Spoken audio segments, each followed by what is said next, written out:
akituukiriza yakoba nti fastaqim kama umirta waman taaba maaka. Allah alagira nabbi nti tereera nga bwe nakulagira okukola ki? Okutereera.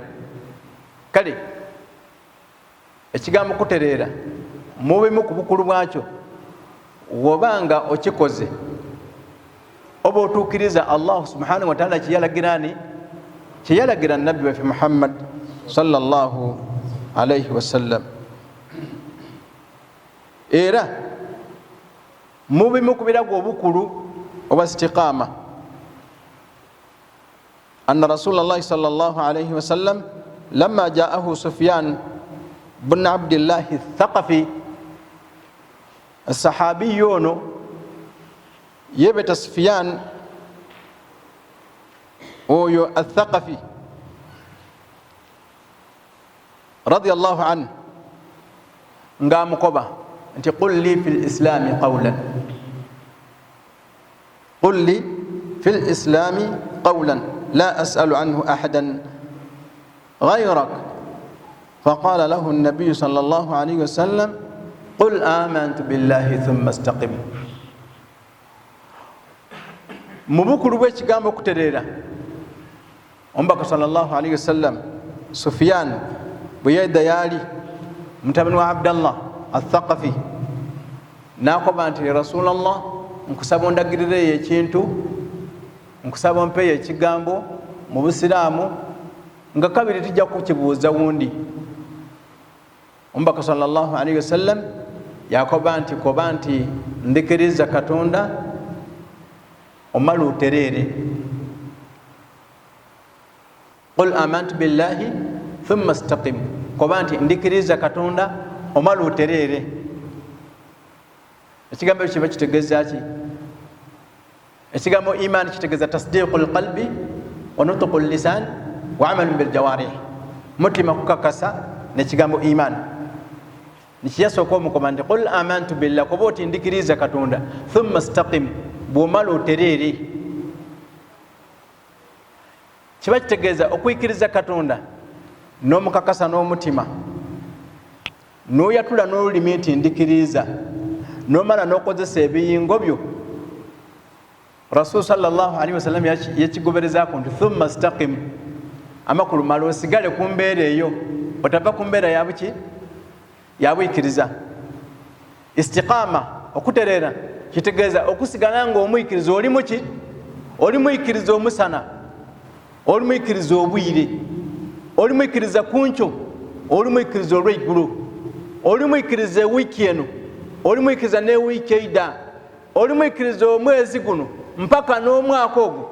Wa'bud rabbaka hatta ya'tiyaka al-yaqin, obenga wesinza Katonda wo mpaka walumbe bwali kola ki? Bwali kutuukaku. Osobola okwesinza Allah paka walumbe bwali kwagaana. Iyo ni haqiqatul istiqama, n'okubanga otereire. Ekiyinza okulaga nti otereire n'okuleka omulimu omulungi gw'obaire okola ki? Gw'obaire okola. Ekiyinza okutegeeza nga totereire n'okukola omulimu nga tobuuziza nnabbi akoba kikugwo, kubanga akalombolombo ak'okukola omulimu ogwikirizibwe ekisooka kuba nga Katonda ne yagulagira. Ak'okubiri gubeeko endagirira yani ya Nabi Muhammad sallallahu alaihi wasallam. Mbeera no kasitayi w'okola nga tobuuza nti Allah ne yalagira. Ekyokubiri omubaka Muhammad sallallahu alaihi wasallam akoba kikukyendi kukola. Iwe okutereera kuba kujja akola ki? Kuba kujja kuba kukalubu ku saidi yo.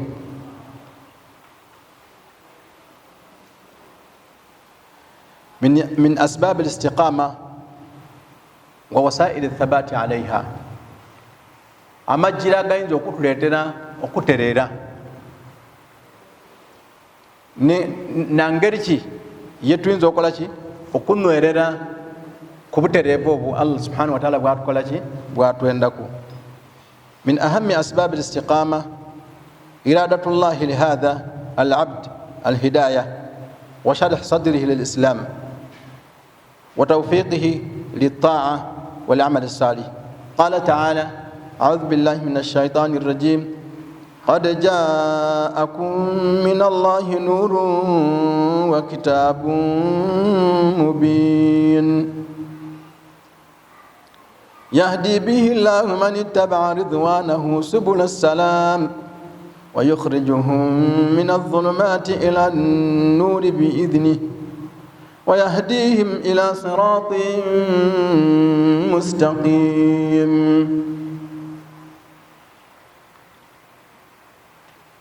ekisooka mu nsonga eddiyinza okulaga nti otereire Katonda kukulungamya era nga bwetukoba nti ihdina sirata almustaqim, tulina okuba nga tukola ki tunererako.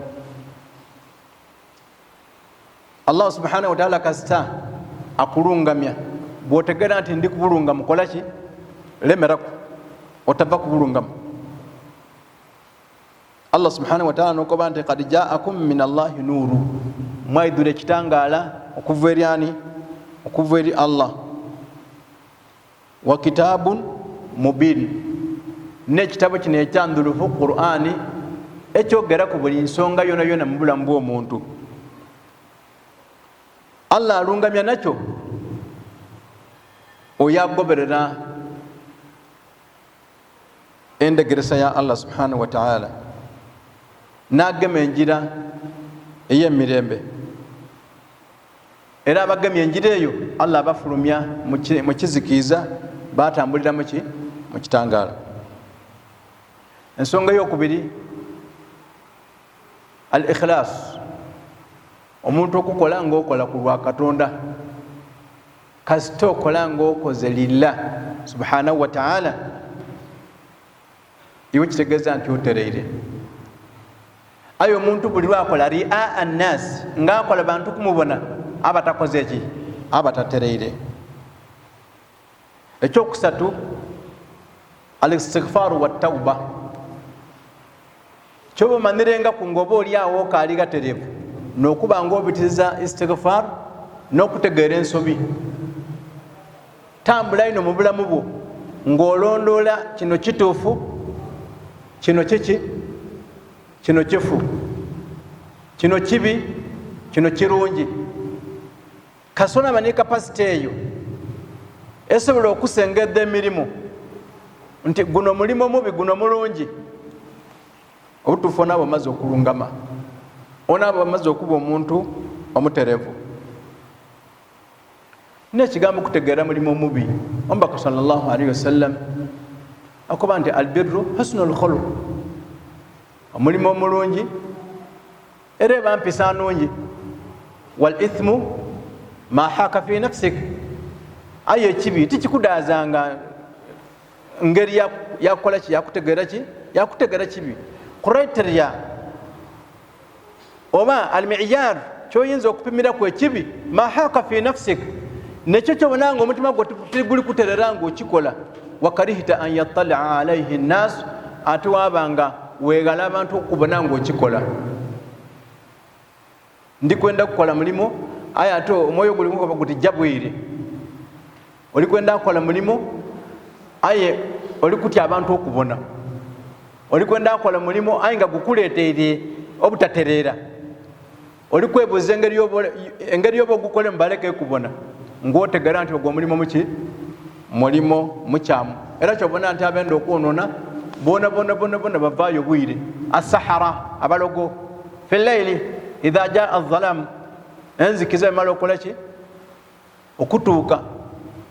Quttaa'u ttariiq, abayibi abasalaku amajjira baida bwire, tebasobola kuyida saawa dino 12 la ya'tuuna fi llaili ba'da al-'asha ba'da al-'atama, ng'enzikiza emaze kukola ki? Kugema. Wa ghayruhum min al-fusaaqi, n'abandi mu bantu abakyamu batera kuyida buki? Batera kuyida mu kiseera nga tibali kubabona. Olw'ensonga emitima gyabwe gyene gibakobera. Allah subhanahu wa ta'ala akoba a'udhu billahi minash shaitani rrajim wa nafsin وما سواها فألهمها فجورها وتقواها قد أفلح من زكاها وقد خاب من دساها. الله سبحانه وتعالى alayira nti yakola omwoyo yagutereza yagwegesa ekibi naki n'ekirungi.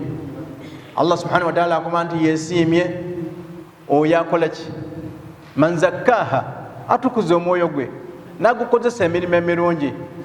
Abantu ne batamukakasa ku kitundu ku bugembe kuno oba mu idinda muno oba iganga nti ono omutima mwirugavu, omusaadde oyo omutima gwe mubi. N'abandi lwisi beeno omuntu atera okwekakasa nze ndi muntu kemotoka emanzi, nze titya ikomera, nze ndi gyobuuze nankani mwene yekakasaku olw'ensonga nti Rasul sallallahu alaihi wasallam akoma nti omwoyo kasa gwonoona akatondo kaidaku, yayongera ekibi kaidaku akandi, yayongera ekibi kaidaku nabo Allah bakoma nti rana ala qulubihim, emitima gyabwe gyasibaku envumbo olw'ebibi babaire bakola ki bakola. Nekyavaako akoma nti nze omutima gwange gwakasiira, nze omutima mugumu gugumana ki nabutalaivu bwabiki bwabyonoono. Kale Allah subhanahu wa ta'ala bwabakumire ku njira eyaki eya tauba wal istighfar, ng'osobola okuba oti Katonda nsoniga, ng'osobola okutegeera ensobi nga nsobi, tegeera nga nti gendi galungi, kasoma n'ekibi nga kibi wasobola okukyegala. Ensonga ey'okuna muhasabatu nafsi, weebalebalemu okuwena, kolamu ku evaluation for yourself. Look in what you are performed in your life. Kubagazira kibi muntu kiyerabira nga yakikola. Buli wakola ekibi oyidibu ni wakola omulimu mulungi okola ki otegeerawo omuntu aidya ensobide balamu ebibi byo n'ebirungi byo.